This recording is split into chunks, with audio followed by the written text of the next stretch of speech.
안녕하세요. 히코사 형사입니다. 오늘은 무비토크 두 번째 영화로 2019년작 에어로너츠라는 작품을 가져왔는데요. 이 작품은 아마존 프라임에서 제작한 작품이라 가지고 아마 못 보신 분도 많으실 것 같은데 굳이 찾아보시기에는 조금 밋밋한 영화라서 트레일러를 보면서 간단한 줄거리 말씀드리고 그다음에 오늘 무슨 얘기할지 보겠습니다. So it begins.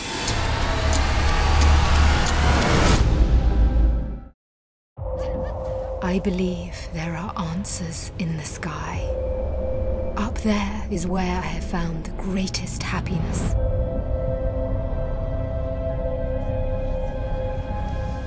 Gentlemen, to predict the weather could save hundreds of thousands of lives. We are scientists, not fortune tellers. You'll get your chance. They'll realize your worth. I think they know my worth quite well enough. Prove them wrong, Jones. I'm a really good aeronaut. I want to use what I'm good at. Women don't belong in balloons. And she makes such a show of herself. Miss Wren, I need to make studies of the air. I'm not a coachman for hire.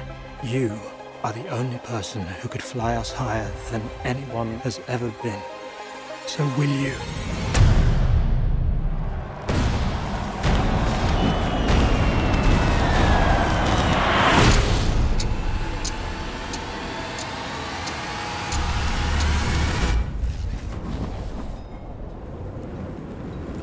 So it begins.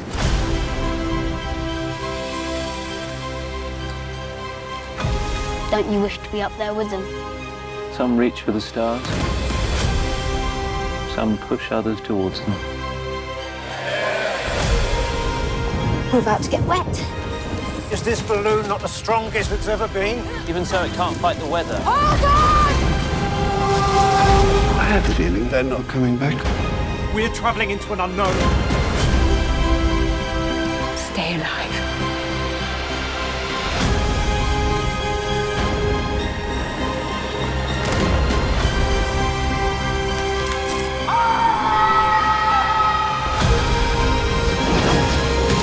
Take my hand!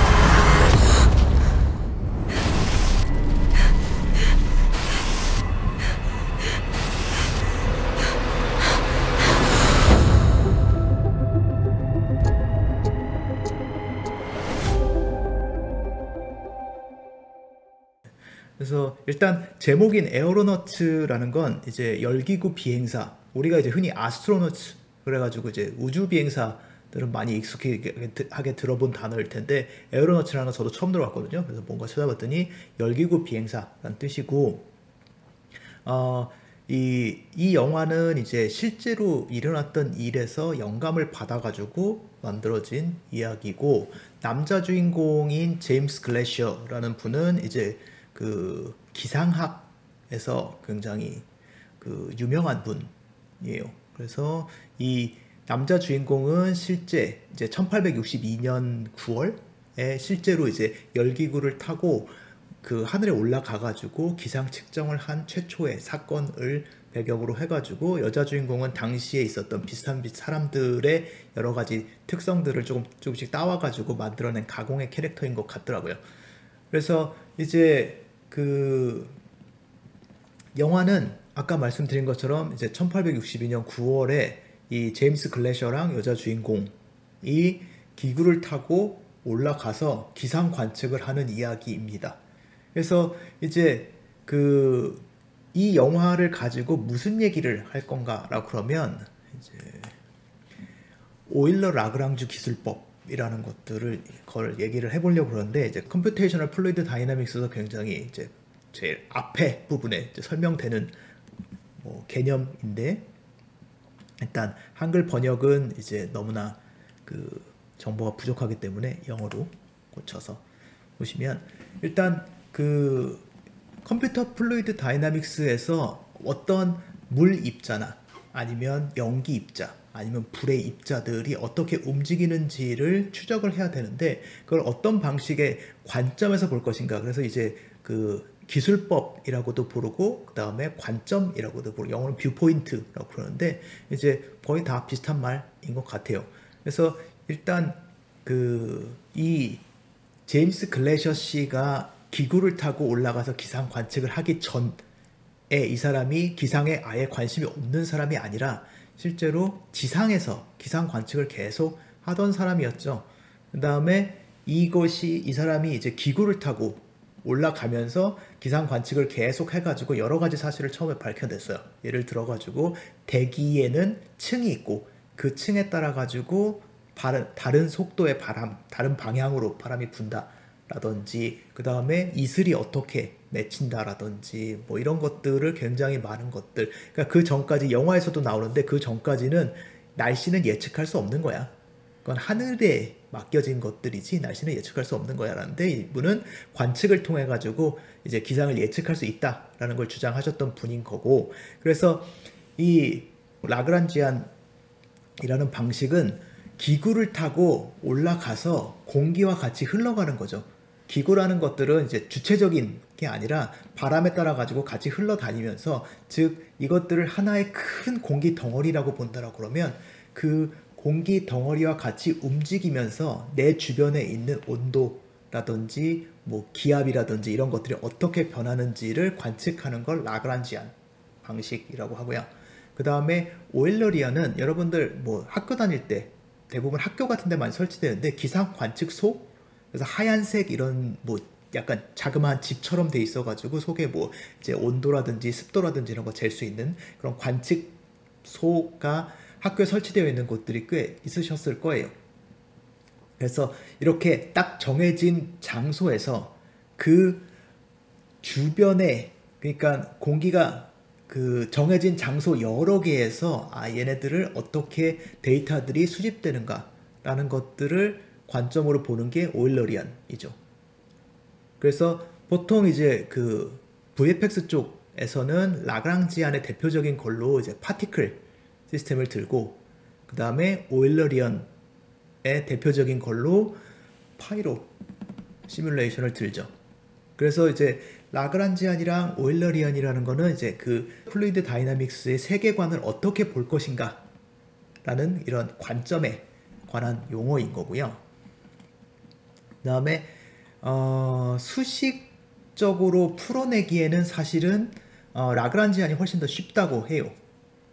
그래서 그 파이로나 물, 플립이나 파이로 같은 시뮬레이션을 갖고 있지 않은 3D 소프트웨어들 중에서도 파티클들은 대부분 갖고 있는 이유가 구현하기가 좀 더 편하기 때문에 그런 것들이 있고, 그 다음에 오일러리언에서 많이 들어보는 것들 중에서 머티리얼 데리비티브라고 그래가지고 물질 미분이라는 이런 수식으로 설명을 하거든요. 그래서 라그란지안 방식에서는 파티클 딱 연상하시면 거의 맞습니다. 그래서 파티클이 어디에서 어디로 움직이고 있고, 그 다음에 그 파티클에 만약에 이게 온도라고, 우리 익숙한 이제 온도를 예를 들면 온도가 그 하나의 파티클들이 물입자 아니면 연기입자 아니면 공기 덩어리라고 했을 때 걔네들의 온도가 어떻게 변하지? 올라가지? 내려가지? 이런 것들을 보는 거죠. 그리고 오일러리언에서는 이제 거기에 한 가지가 더 추가돼요. 그래서 그 공기의 온도가 올라간다, 내려간다 이런 식으로 예를 들어가지고 낮에는 공기의 온도가 좀 올라가고 밤에는 공기의 온도가 떨어지는, 그러니까 전체 공기의 온도가 전부 다 올라가거나 내려가는 것, 이런 것들도 고려해야 되지만 한 관측 장소에서 예를 들어서 우리 겨울에 그 따뜻한 남쪽의 공기들이 이제 뭐랄까 한반도를 둘러싸고 있을 때는 따뜻한 날씨가 되는 거고, 대부분 엄청나게 추워집니다 하면 기상 아나운서나 누가 이제 그 북극 한파가 밀고 내려와 가지고 이제 날씨가 갑자기 뚝 떨어집니다라고 말을 하잖아요. 근데 실제로 그걸 어떻게 관점으로 보냐라고 그러면 그 따뜻한 공기, 관측 장소 주변에 있던 따뜻한 공기를 밀어내면서 찬 공기가 들어온 거죠. 그래서 공기의 움직임에 의해 가지고 템퍼러처가 변하는 것들까지 고려를 해야 돼요. 그래서 두 가지, 그러니까 온도가 올라가고 자체적으로 공기 전체의 온도가 올라가고 내려가는 것들도 고려를 해야 되고, 그 다음에 공기의 이동에 의해 가지고 온도가 변하는 것들도 고려를 해야 되는데, 이걸 이제 물질 미분이라고 부르는데 수식도 복잡하고 그러니까 그냥 말로 설명드린 것 정도만 이해해두면 좋으실 것 같습니다. 그럼 이제 수학적으로 뭐 컴퓨터에서 구현하기에 뭐 라그란지안이 훨씬 더 편하다라고 그러면 오일러리언은 왜 굳이 쓰는 거지? 라고 그러면 오일러리언은 이제 장점이 다른 거 있는데 예를 들어 가지고 여러분들이 공원 같은데 차를 주차를 해놓은 상태에서 일을 마치고 돌아왔더니 뭐 비둘기 같은 새가 차 위에다가 실내를 했어요. 그러면 여러분들은 그게 언제 일어났는지, 어떤 비둘기가 그 일을 벌였는지를 추적하기가 어렵죠. 네. 그래서 물론 비둘기 하나하나의 움직임을 전부 다 추적한다라고 그러면 전부 추적기를 달아가지고 얘네들이 어디로 움직였구나 라는 건 아실 수 있지만 그 중에 누가 일을 벌였지? 라는 것들은 복잡한 문제예요. 근데 오일러리언의 개념은 어떤 거냐라고 그러면 여러분들이 집에 가서 어느 날 화장실에 천정을 봤더니 물이 새요. 물이 뚝뚝뚝뚝 떨어지고 있어요. 그러면 그건 10중 8구 윗집에서 물이 새가지고 우리 집 천정으로 새는 거겠죠. 네. 즉, 그 라그란지안 방식에서는 내 주변에 있는 것들에서 데이터를 취합하려고 그러면 굉장히 일이 복잡합니다. 그러니까 우리 후디니적인 이야기를 하면 뭐 애트리뷰트 트랜스퍼가 됐든지 아니면 포인트 클라우드의 개념으로 해가지고 내 주변에 있는 애들을 먼저 검색하고 그 애들로부터 데이터를 취합을 해야 되는데 오일러리언 같은 경우에는 내 주변에 몇 호실이 있는지 이런 것들이 명확하게 미리 정해져 있는 거죠. 그래서 보통 오일러리언에서는 이제 벨러시티를 그 불러하는 비스커시티를 구현하기 위해서 이제 벨러시티를 불러를 시키거든요. 예. 그래서 어떤 한 박셀이 벨러시티가 크게 튀어나가는 애들이 있으면 주변에 있는 애들이랑 평균을 구한다든지 그래가지고 큰 부분을 줄여주고 작은 부분을 끌어올려가지고 평준화시키는 거죠. 그럼 이제 비스커시티 같은 형태를 띠게 되는데 그런 것들 아니면 프레셔 프로젝션 이런 것들을 계산하기 위해서 오일러리언이 훨씬 더 간편하다고 합니다. 그래서 이제 보통 이제 이런 이름에서 보는 것처럼 항상 라그란지안하고 오일러리언이 같이 쓰이거든요. 그래서 마치 이게 서로 대립하는 개념인 것처럼 이해하시기가 쉬운데 실제로 얘네들은 서로 상호 보완적인 그런 느낌으로 사용이 돼요. 우리가 흔히 알고 있는 그런 것들이 이제 플립 시뮬레이션이죠. 플립 시뮬레이션 보면 가로 열고 파티클 플러스 그리드라고 되어 있잖아요. 이게 헬프, 후디니 헬프입니다. 예. 그래서 파티클이 라그란지안이라는 이야기고 그 다음에 그리드가 오일러리안이라는 거죠.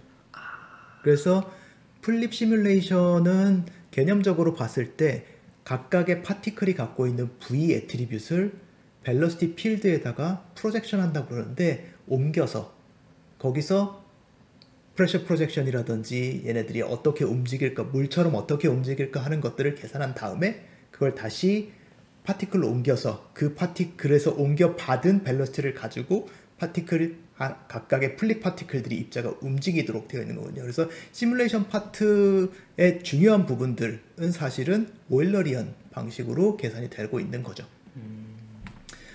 그 다음에 이제 그 후디니 헬프에서는 그 오일러리언이라든지 라그란지안이라는 이름을 사용하지 않고 딱 한 군데 세미 라그란지안이라는 이름을 사용을 하는 데가 있거든요.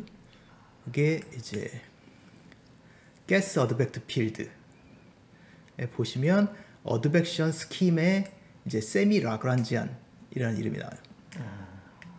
그럼 이제 이게 이제 파이로 안에 들어있는 거거든요. 예. 우리가 얘를 어디서 보실 수 있냐라고 그러면 파이로 솔버 안에 어드벡션 탭에 보시면 어드벡션 스킴이 있고 얘의 그 디폴트 값이 모디파이 매커맥으로 되어 있는데 그 위에 이제 세미 라그란지안이라는 방식이 있어요. 그래서 여기서 이제 세미 라그란지안 파이로는 아까 오일러리언이라고 그러지 않았나? 네. 그렇죠. 그래서 네. 그럼 얘 세미 라그란지안이란 얘는 왜 세미 라그란지안? 그냥 라그란지안도 아니죠. 세마이가 붙어가지고 마치 라그란지안인 것처럼 이라는 뜻이잖아요. 예. 그래서 이제 이거에 대해서 조금 또 얘기를 해보려고 합니다. 일단 예를 갖고 설명을 드리는 게 좋겠네요. 쟤는 이제 어떻게 어드백션을 시킬 것인가 인데, 어드백션이라는 거는 이제 우리가 파이로 시뮬레이션에서 사용하는 temperature, density, 그 다음에 심지어는 velocity field조차 자기 자신도 velocity field를 따라 가지고 얘네들이 어디로 이동할까를 계산하는 게 어드백션이에요. 그래서 지금 보시는 것처럼 이게 만약에 박셀들 하나하나 각각의 다른 값을 갖고 있는 박셀들이다라고 그러고, 얘네들이 이제 velocity field를 비주얼라이제이션 한 거라고 치면, 요 velocity field를 따라 가지고 얘네들이 얘가 다음번에는 이쪽으로 옮겨야겠다. 얘는 이쪽으로 옮겨야겠네. 얘는 이쪽으로 옮겨야겠네. 그래서 각각이 어디로 움직이면 될까라는 것들을 계산하는 게 어드백션인 거죠. 근데 이 그냥 각각의 박셀에 있는 데이터들을 다른 박셀에다가 집어넣는 것들은 굉장히 불안정하대요. 그래서 어떤 방식을 사용하느냐라고 그러면 라그란지안 방식을 응용해 가지고 하는데, 그때 필요한 것이 이거는 이제 승리호의 트레일러입니다. 보시면 이 로봇 캐릭터가 나오죠. 로봇 캐릭터가 이제 작사를 던져가지고 쓰레기를 잡고 걔를 땡겨가지고 이걸 처리를 하는 게 이제 기본적인 이 로봇의 이 업무 분장이에요. 그래서 요거랑 비슷하게 이제 업동이 캐릭터죠. 그래서 업동이 캐릭터가 각각의 박셀의 중심 내지는 코너 아니면 벽 어딘가에서 이제 일단 샘플 값을 해야 되기 때문에 한 개 한 개의 박셀에 업동이가 있고, 그 업동이가 작사를 던진다고 생각을 해보세요. 그래서 작사를 어디로 던지냐라고 그러면 벨러시티 필드가 있으니까 그 벨러시티 필드의 역방향으로, 그래서 각각의 박셀이 내가 어디서 데이터를 갖고 와야지? 라는 것들을 추적하기 위해서 이제 작사를 던지는 겁니다. 그래서 그 작사를 던진 게 마치 파티클 날아가 가지고 검색하는 것처럼 보인다고 해서 라그란지안이라는 이름을 사용을 하는 것 같아요. 근데 작살도 마찬가지고 얘가 우주 공간이기 때문에 직선으로밖에 못 날아가잖아요. 네. 그럼 얘는 언제까지 날아가냐라고 그러면 목표물에 뚫고 들어갔던지, 아니면 얘가 이제 그 승리호 우주선에 그 로프에 줄이 와이어가 연결이 돼 있거든요. 그래서 그 와이어가 전체 길이가 딱 풀로 돼가지고 더 이상 날아갈 수 없을 때까지 날아가겠죠. 그래서 얘가 만약에 각각의 벨러시티 방향의 마이너스 방향으로 작사를 던지는데, 만약에 여기 있는 벨러시티가 굉장히 힘이 크면 엉뚱한 데 가서, 우리는 전체적으로 이렇게 말려가지고 요쯤에서 데이터를 가져왔으면 좋겠다라고 생각하는데 직선으로 휙 날아가가지고 엉뚱한 데서 가져올 수도 있잖아요. 예. 그래서 이 작사를 던지기 전에 작살이 얼마만큼 날아갈 건가 하는 길이를 미리 정해 놓습니다. 그걸 얼마만큼으로 정해 놓느냐라고 그러면 박셀 사이즈의 1.5배, 그게 CFR 컨디션이 하는 거예요. 그래서 박셀 사이즈의 1.5배만큼 날아가다가 이대로 날아가면 나 이거 넘어가겠는데? 라고 하면 거기 한번 쉬고 거기 그 자리에서 다시 샘플을 다시 던지는 거예요. 그러면 이렇게 해가지고 얼추 비슷한 곳에서 가져올 수 있지 않을까 해서 오일러리언 안에서도 라그란지안 방법을 응용을 해서 데이터가 어드백션 되는 것들을 그러니까 찾아갈 수 있도록 하는 방법에서 라그란지안 방식을 응용을 하고 있다라는 걸 보면, 이제 오일러리언이랑 이제 라그란지안이라는 게 대립하는 게 아니라 이제 상호 보완적인, 아까 말씀드린 것처럼, 그래서 트레이스 메서드라고 불리는 이유가 그 역추적하는 방법이에요. 그래서 그거를 포워드 오일러 같은 경우에는 이제 뭐 한 번만 계산을 하는 거다라 그러면 그거를 이제 쌉에서 리샘플하고 비슷하다고 생각하시면 될 것 같아요. 그래서 얘를 아래로 내려가면 내려갈수록 그 샘플 포인트가 늘어나는. 근데 이제 후디니 헬프에 보면 이제 CFR 컨디션이 충분히 작으면 1.5면 충분히 작다라고 생각을 하는데, 충분히 작으면 포워드 오일러로 별 문제 없을 거다 라고 설명을 하는 이유가 샘플 수를 늘린다라고 그래가지고 뭐 박셀 하나 사이즈의 박셀의 1.5배 정도니까 사실은 굉장히 샘플을 많이 잡는 거잖아요. 예. 그래서 맥시멈 스텝이 50개까지 잡도록 되어 있거든요. 그러니까 이건 서브 스텝이랑은 또 다르게 이제 뭐랄까 조금 더 정확한 위치에서부터 데이터 값을 가져오기 위해서 사용하는 방법이라고 합니다. 그래서 오늘은 이제 에어로너츠 영화를 가져다가 이제 오일러리언이랑 이제 라그란지안에 대해서 설명을 드렸는데 사실 오일러리언이랑 라그란지안이라는 이름 자체가 되게 어려워가지고 사실 잘 기억이 안 나요. 승려 보신 분들은 나노봇 기억하실 거예요. 그 나노봇 이름이 라그랑쥬 나노봇이거든요. 그리고 영어로는 라그랑지안이라고 그러는데 실제로 걔는 이 라그랑지안은 아닙니다. 걔는 이제 그 우주 공간에 라그랑쥬 포인트라는 곳이 있어요. 저는 SF 소설이나 영화에 보면 자주 나오는데 그 매스가 큰 예를 들어서 지구와 달 사이에 중력이 평형을 이루고 있는 곳을 라그랑쥬 포인트라고 그래요. 그래서 이 그 승리호에서는 라그랑쥬 포인트가 이제 그 라그랑쥬 봇들이 지구나 뭐 달 이런 어느 쪽으로 끌려가지 않는 중력의 중심지대, 중력의 뭐랄까 그 중력이 서로 그러니까 양쪽으로 당기는 벡터가 합쳐져 가지고 0이 되는 지역인 거죠. 그래서 나노봇들이 있기 편한 지역이기 때문에 라그랑쥬 섹터라고 부르고 거기에 있는 나노봇들이기 때문에 라그랑쥬 나노봇이라고 부르는 것 같지만 연동해서 파티클처럼 보이잖아요. 실제로 뭐 예. 작업하실 때 파티클로 작업하셨겠죠. 예. 그래서 라그랑지안은 파티클이고 오일러리안은 그거의 상대적인 개념이구나 정도로 하시면 조금 더 기억하기가 좋지 않으실까 싶습니다.